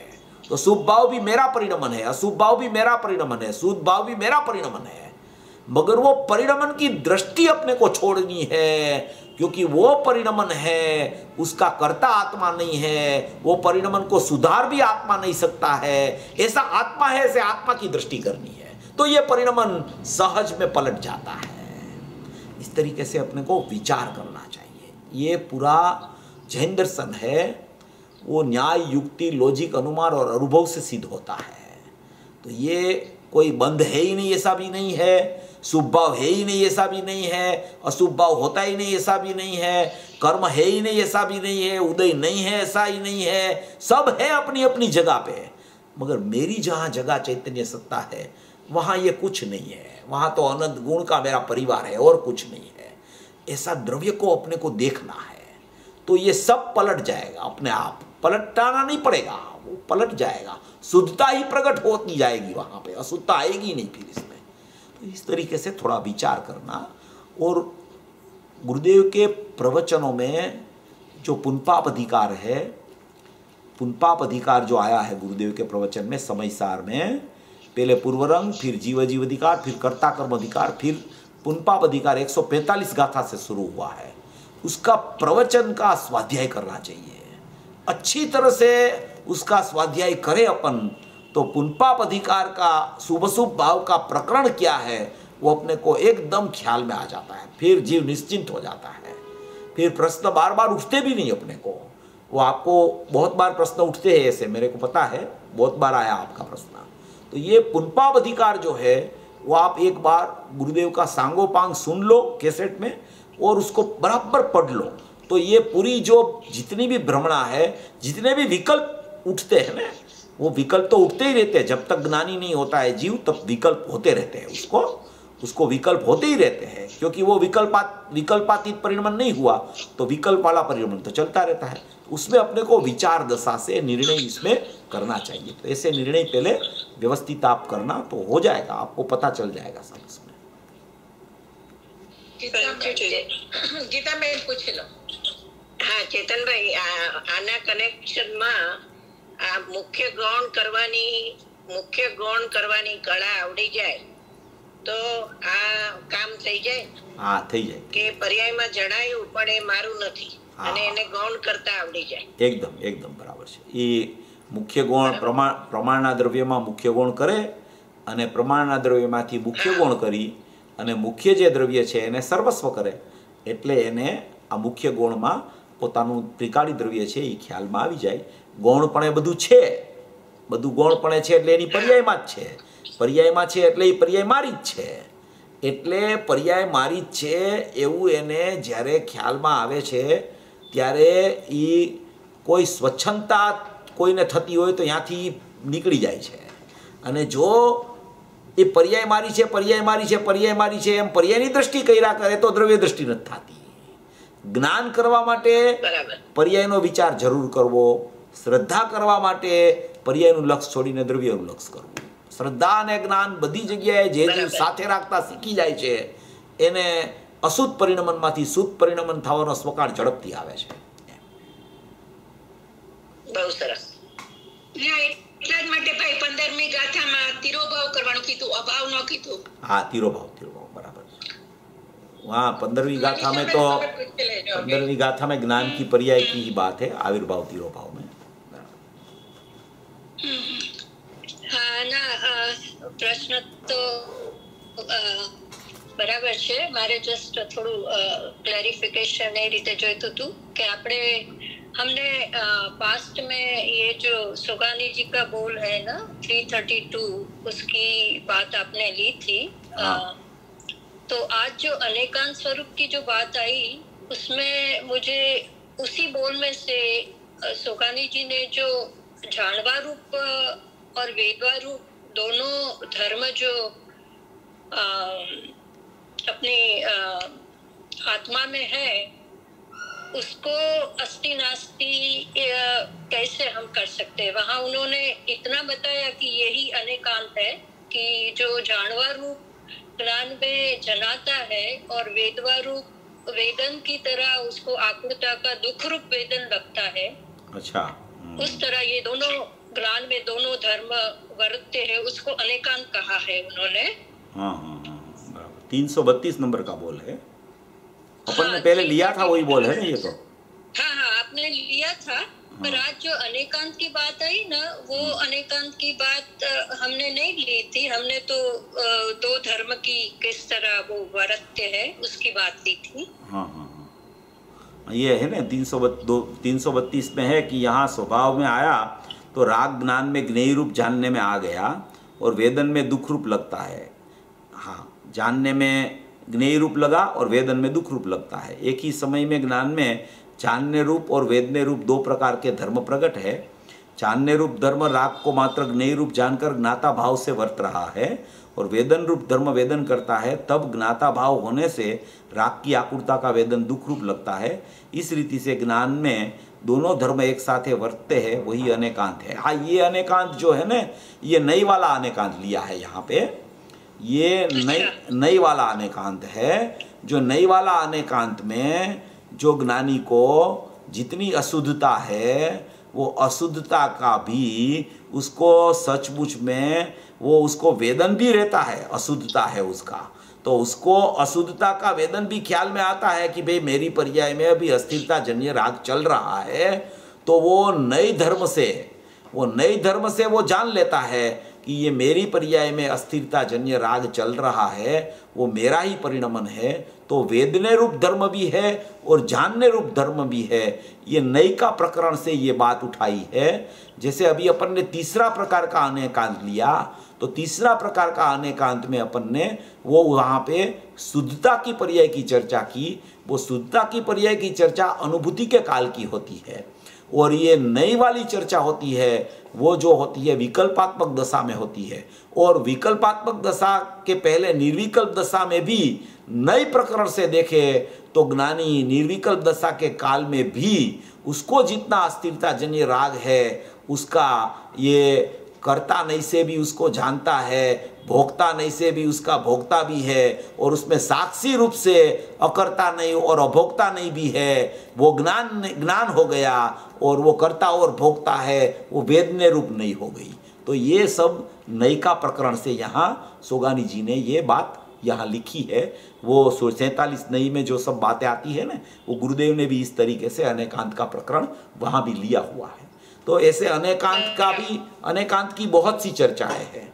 ये अपन तो मुख्य रूप से ये 3 प्रकार का अनेकांत लिया, तो कि अनेकांत की ये भी अनेकांत कहा जाता है और भी अनेकांत है। ऐसे आप अनेकांत में बाहर का अनेकांत दो भी बहुत निकलता है। ये अपन तो अंदर का मूल अनेकांत लेते हैं, इसलिए ये इस तरीके से है। बराबर, बहुत बढ़िया। साक्षी रूप है और कर्ता ने अभोक्ता नहीं है, या बराबर। हाँ, वो कर्ता नहीं, अकर्ता नहीं, भोक्ता नहीं, अभोक्ता नहीं, वो चारों नहीं साथ, क्योंकि नयो साथ में रहती है। एक नहीं है तब दूसरी नहीं है। एक नहीं से कर्ता कहो तो दूसरी नहीं अकर्ता है वो। एक नहीं से भोक्ता कहो तो दूसरी नहीं अभोक्ता है। और नई ज्ञानी को होती है, तो ज्ञानी को कर्ता नहीं से उसका ही राग का परिणमन है, तो उसका कर्ता नहीं से कर्ता कहा जाता है। मगर उसी समय वो अकर्ता नहीं से वो साक्षी रूप रहता है और कर्ता नहीं से कर्ता होता है। ऐसा दोनों नहीं का प्रकरण एक साथ में ज्ञानी को चलता रहता है, ऐसी बात है। इसमें भोक्ता की मुख्यतः वेदन से है। हाँ, वेदन में भोक्ता भी है और वो वेदन है उस समय क्या होता है तो अभोक्ता भी है, क्योंकि अभोक्ता की परिणति चल रही है। और भोक्ता का भी जो वहाँ उपयोग बार है तो उपयोग में भी चल रहा है, और उपयोग बार नहीं है तो भी वो भोक्ता का प्रकरण अबुद्धिपूर्वक का राग भी है वहाँ, तो वो भी चल रहा है। तो सब बातें जैन दर्शन में अनेकांत से सब सिद्ध हो जाता है। ये अनेकांत पूरा ऐसा है कि पूरा जैन दर्शन को कोई भी न्याय को आप सिद्ध कर सकते हो अनेकांत से, ऐसा।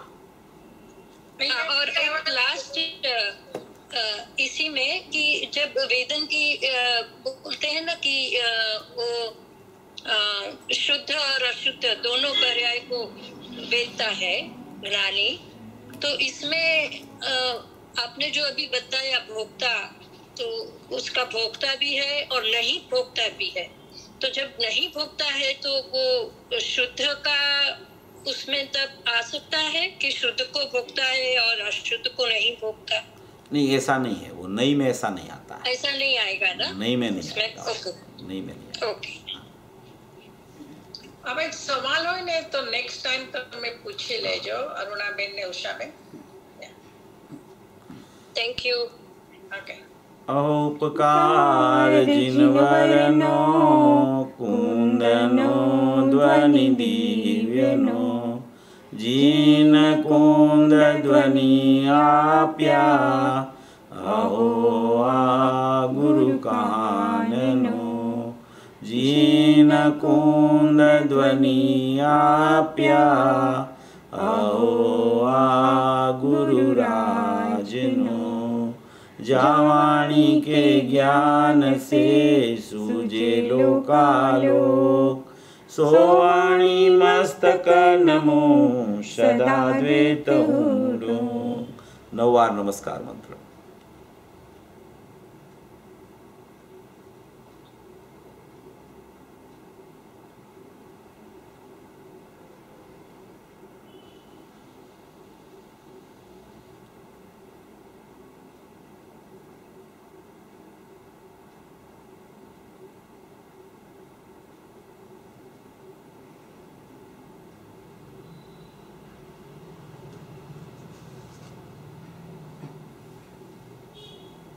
બોલો મંગલમય જીનવાણી માતનો જય હો. પરમ કૃપાળુ અનંત અનંત અનંત ઉપકારી શ્રી સદગુરુદેવનો જય હો. જય